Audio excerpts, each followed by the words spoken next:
దగ్గరలోనే grove park Hyderabad లో అతిపెద్ద lake scented villa community 884 Spanish model triplex villas తో ఎట్ దుండిగల్ గాగిల్లాపూర్. సీనియర్ మంత్రివర్యులు రెండు తెలుగు రాష్ట్రాల్లో సుపరిచితమైన గౌరవ మంత్రివర్యులు అనుభవజ్ఞులైన తుమ్మల నాగేశ్వరరావు గారు, అలాగే సోదరుడు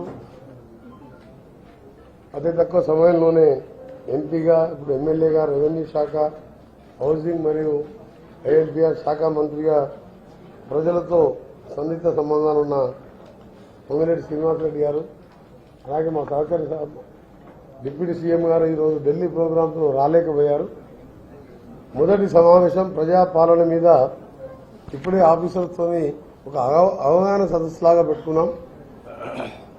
ఈ నెల 28 నుంచి 6వ తారీఖు వరకు జరిగే గ్రామ సభలలో మేము ఇచ్చిన 6 గ్యారంటీలతో అభయహస్తం పేరుతో ఆ కార్యక్రమాల్లో బెనిఫిషియరీని సెలెక్ట్ చేయడం కానీ, వాళ్ళ అప్లికేషన్ ఆహ్వానించి ఆ తర్వాత స్ట్రీమ్ లైన్ చేసుకుంటూ దాన్ని అమలుపరిచే దిశగా మా ప్రభుత్వం ముందుకు పోవాలని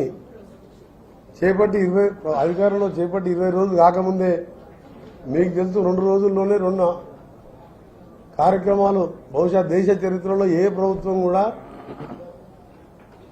మేనిఫెస్టోలో పెట్టిన విషయాన్ని 2 రోజుల్లో అమలు చేసే చరిత్ర ఎక్కడ లేదు. 6 సార్లు గెలిచిన ప్రజాప్రతినిధిగా నిన్ను ఇన్ని రాష్ట్రాల్లో చూసినా ఎక్కడ జరగలే. నీళ్ల కార్యక్రమంలో ఏ విధంగా పేదలైన అర్హులకు చెందాలి, దాని విధంగా ఏ విధంగా మేము అందరినీ కూడా సెలెక్ట్ చేసుకోవాలి, ఆదరా బాదరా కాకుండా ఉన్నవారికి పేదవారికి చెందవలసిన స్కీమ్స్ చెందకుండా అతి పేదమైన నిరుపేద నుంచి మొదలుపెట్టుకుని ప్రతి ఒక్కరికి అర్హులైన వారికి చెందాలనే ఉద్దేశంతో ఒక మంచి ప్రాసెస్తో స్టార్ట్ చేసినాం. దాని 6 తర్వాత గౌరవ ముఖ్యమంత్రి గారు మంత్రులు మేము కూర్చొని దాన్ని ఫైనల్ చేసి మేము ఇచ్చిన మేనిఫెస్టోలో చెప్పిన ప్రకారం అన్ని డేస్లోకి ఆ కార్యక్రమాన్ని కూడా లాంచ్ చేయడం జరుగుతుంది. లాంచ్ చేయడంతో పాటు విధ్వంసమైన తెలంగాణని గాడిలో పెడుతూ ఏ డిపార్ట్మెంట్ చూసినా నష్టాల బారినే ఉన్నది. 1000 కోట్లలో, మామూలు కోట్లలో కాదు. ఉదాహరణకు కాళేశ్వరం సంబంధించిన విషయంలో రేపు మా గౌరవ ఇరిగేషన్ శాఖ మంత్రులు శ్రీధర్ బాబు గారు, ఉత్తమ్ కుమార్ రెడ్డి గారు కూడా 29th రోజు విజిట్ పోతున్నారు.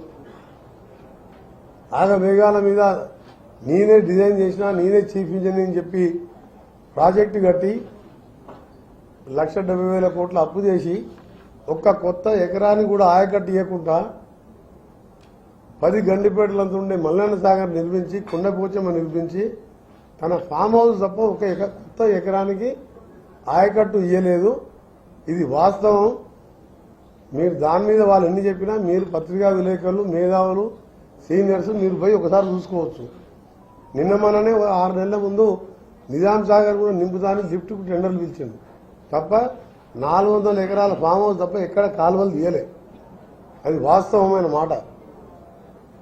దాంతోపాటు మేము మొదలుపెట్టిన మహబూబ్నగర్ పాలమూరు ప్రాజెక్టులు కానివ్వండి, ఎస్ఎల్బిసి టన్నల్ స్కీమ్ కానివ్వండి, ఏఎంఆర్బి ప్రాజెక్టు, కలవకుర్తి, నెట్టెంపాడు, భీమా, అవన్నీ కూడా దాని తర్వాత మొదలైన కాళేశ్వరం పూర్తయింది తప్ప అది పూర్తి కాలే.